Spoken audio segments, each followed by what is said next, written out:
So this time from Masters of the Universe Classics, we're taking a look at the figure for March of 2012, and that is Kobra Khan. And I'm so glad I was able to get him. I was really worried that I wouldn't be able to get on fast enough in order to get him before he sold out, but I did, and now I'm very happy with him. He was one of my favorite figures as a kid.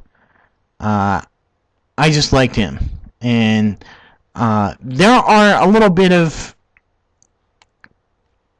points that I'm really kind of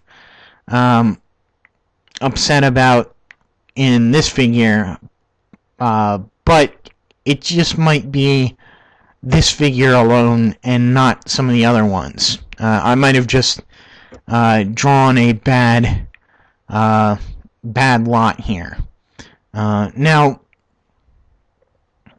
first we'll take a look at the back of the package here. You can see the 30th anniversary logo for 2012 and other figures from the line. We have Kobra Khan, art from the classic or vintage figure card back, and we have a history of Kobra Khan if you want to go ahead and read that. So Kobra Khan here, let's first take a look at his accessories. He comes with this gun, which I believe is an adaptation. This is a new sculpt, but the original was, and that came with the vintage figure, was an adaptation of the same weapon that came with Zodak. And this is similar, but has its own look to it. It's nice. It's this reddish orange color with these metallic orange highlights on these little fins and these little dot pieces on there.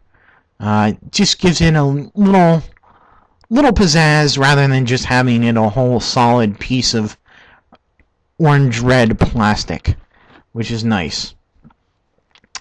He also comes with a little buddy that, well, you know, it's become kind of an in-joke among collectors, but we'll just have to name him Pixel. And, you know, if you get that, you get that. If you don't, it's alright. So, Pixel here is like a little lizard. Very nicely sculpted. Pretty much the same colors. A dark green with a light green paint. And some white teeth and eyes. And he's actually sculpted to fit on the left shoulder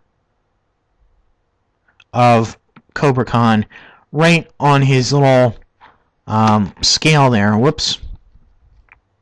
And balances pretty well. You gotta get him just in the right spot. There you go. And he looks pretty cool sitting up there on his shoulder. He's got one other accessory, I guess you call it, and that's his other head. So I'll take this off. I really don't like doing this because his head is really on very, very strongly, very securely. So I'm always worried about breaking the joint here. But he has his 2002-2003 designed head with the hood, and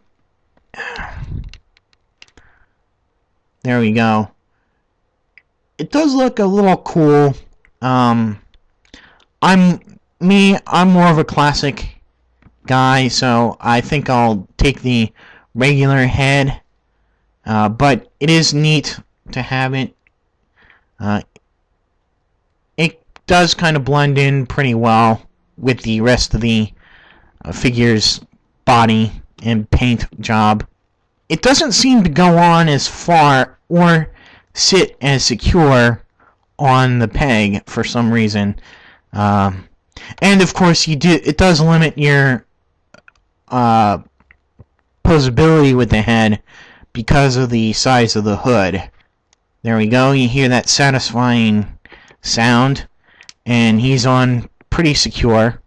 I do really like the sculpt. I like that they kept the sort of the aesthetic of the classic or the vintage character. The original figure from the 80s had a gimmick. It was a spray gimmick. You would actually take his head off, pour water into his chest cavity, and put his head back on, and when you press down his head, he would spray his poisonous mist. I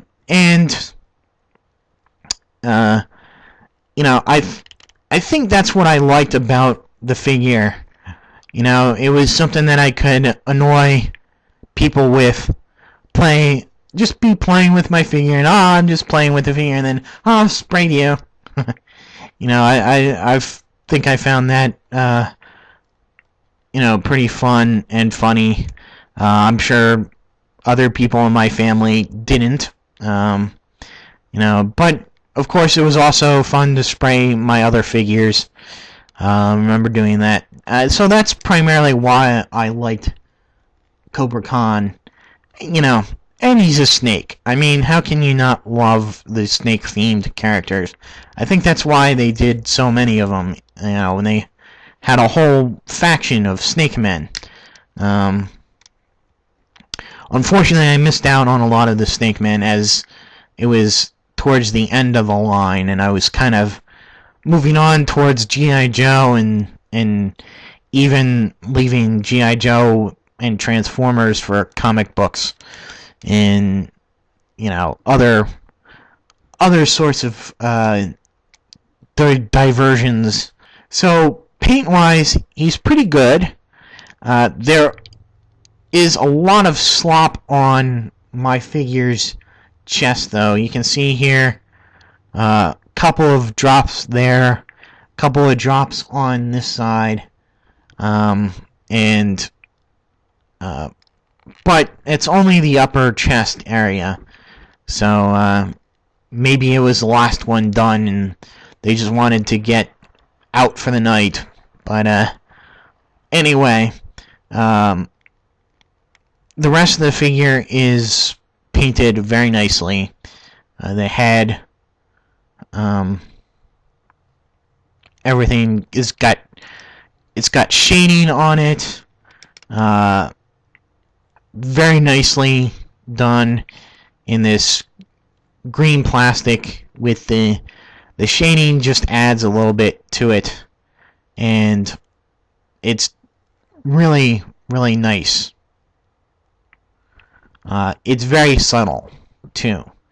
It's not over the top in your face kind of shading. For articulation, there are a few points of contention and disappointment in this figure.